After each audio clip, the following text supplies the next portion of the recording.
Hey everyone, Kendall here today, and I'm going to be telling you all about this attachment for the KitchenAid stand mixers.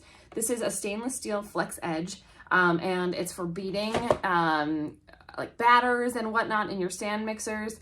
But what the nice thing about this particular attachment is it has this rubber spatula edge, so that as you're whisking or beating the batter, it helps scrape the edge of the bowl.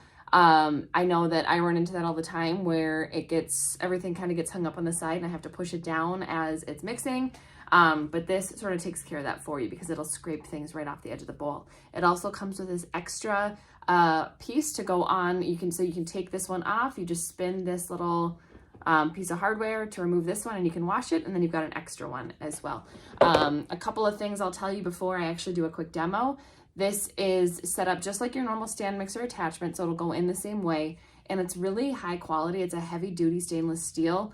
It has some weight to it, so they didn't chintz out on it. This is really good, and I cannot wait to give it a shot. So let's go take a look.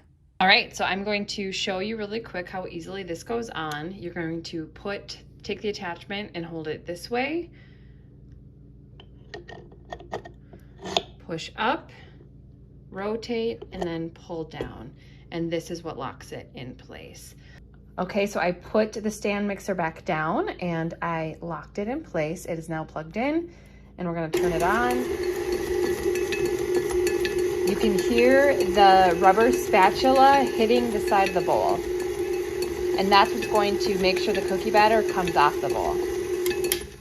Let's go ahead and make some cookies. All right, so first we're going to cream together the butter and sugar.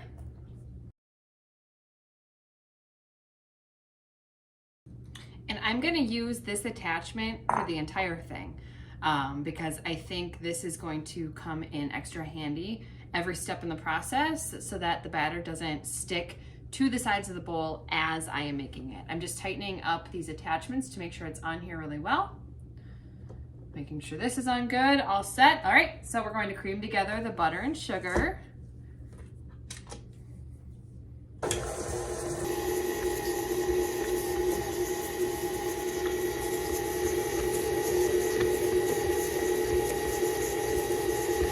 Okay, now that's done, I'm going to add the eggs and 2 teaspoons of vanilla.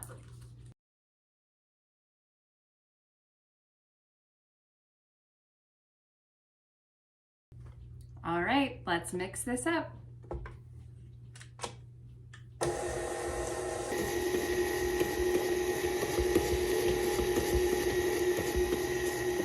Okay, now that that is done, I am going to add in the flour, salt, and baking powder. I pre-measure that into this bowl so I can just dump it in.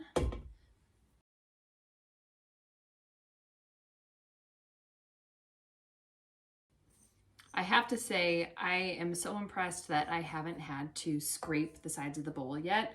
That's always something that I have to do when I'm baking cookies especially, and it seems like a small thing, but it just really makes it go a lot faster when you don't have to do that step. So all of the dry ingredients are now in, and I'm going to start mixing.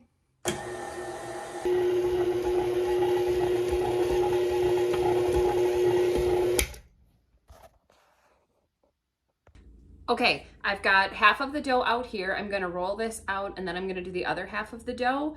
And then I'm going to wrap it up in saran wrap and put it in the fridge for a couple of hours to chill before we cut them out and bake them.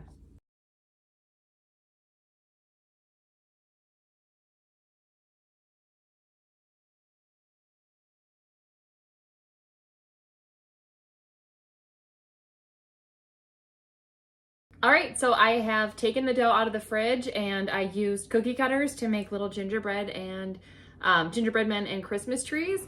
And I am getting them on the baking sheet now with some parchment paper. And we're gonna see how they turned out. All right, I just pulled them out of the oven. Take a look. They are. Next step is to get them decorated with my 4-year-old tonight, and I will show you the final product once we're done. All right, there's our first frosted cookie. Don't mind the little hands coming in. Jordy, what do you think of the cookies? Good. Good. Not gonna look it. I hope you guys love the mixing paddle as much as we do.